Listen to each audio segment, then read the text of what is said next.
এর দাম্পত্য জীবন নিয়ে সমস্যা হয়, ঝগড়াঝাটি, অশান্তি, মারামারি অবধি চলে যায় সেই ব্যাপারটা।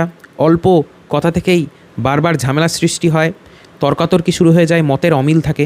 মতের যে সমস্যা, একজন যে মত দিল সেটা তার পছন্দ হলো না, বিপরীত পক্ষের ব্যক্তি যে মত দিল সেটা তার পছন্দ হলো না। এতে করেই সমস্যা হয়, ইভেন এখান থেকে ডিভোর্সও বেড়ে যাচ্ছে। তো এমন কিছু টিপস আমি বলে দিচ্ছি, এগুলো একটু মেনটেন করবেন, তাহলে দাম্পত্য জীবন সুখকর হবে। সেটা সর্বপ্রথম কি করতে হবে? পারফিউম ইউজ করবেন সর্বদা। স্বামী হন, স্ত্রী হন, পারফিউম ইউজ করবেন। শুক্রকে স্ট্রং করাই কিন্তু দাম্পত্য জীবনকে ভালো রাখার মেন দায়িত্ব বহন করে। নাম্বার 2 হচ্ছে, ঘরের মধ্যে যেখানে আপনারা ঘুমন বা থাকেন, বেডরুম, সেখানে যে কোনো ফুলের গন্ধ যেন থাকে।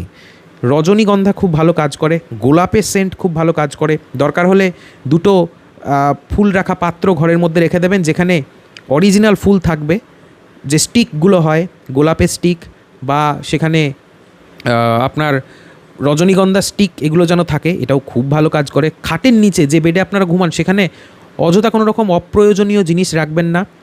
ভাঙা বা খারাপ হয়ে যাওয়া ইলেকট্রনিক জিনিস একদমই রাখবেন না।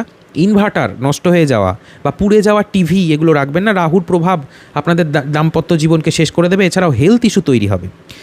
এছাড়াও যখনই আপনারা রাত্রে ঘুমোতে যাবেন, সবসময় পরিষ্কার পরিচ্ছন্নতা মেনটেন করেই শুতে যাবেন। দরকার হলে একবার চানও করে নিতে পারেন, কারণ গরমকালে অলরেডি আমাদের শরীরের ঘামে আমাদের শরীর অশুদ্ধ হয়েই থাকে, সেটা একটু খেয়াল রাখবেন। আর তার সাথে আরেকটা জিনিস খুব ভাইটাল, এটা হচ্ছে কি, শুক্রবার দিন সাদা বস্ত্র আপনারা পরতে পারেন। সাদা থাকলেই হবে সেই বস্ত্রে। এটা যখনই আপনারা পুজো দেবেন, চেষ্টা করবেন হলুদ কোনো রকম বস্ত্র পরে পুজো দিতে। এতে করে বৃহস্পতিও স্ট্রং হয়। ন্যাচারালি মহিলাদের জীবনে বৃহস্পতি কিছুটা স্বামীর জায়গাকেও ঠিক করে। এই কথাগুলো মাথায় রাখবেন। আর একটা কথা বলে রাখি, যে আন্ডারস্ট্যান্ডিংই কিন্তু জীবনের মেন জিনিস। বোঝাপড়া না হলে কোনো সম্পর্কই টেকে না।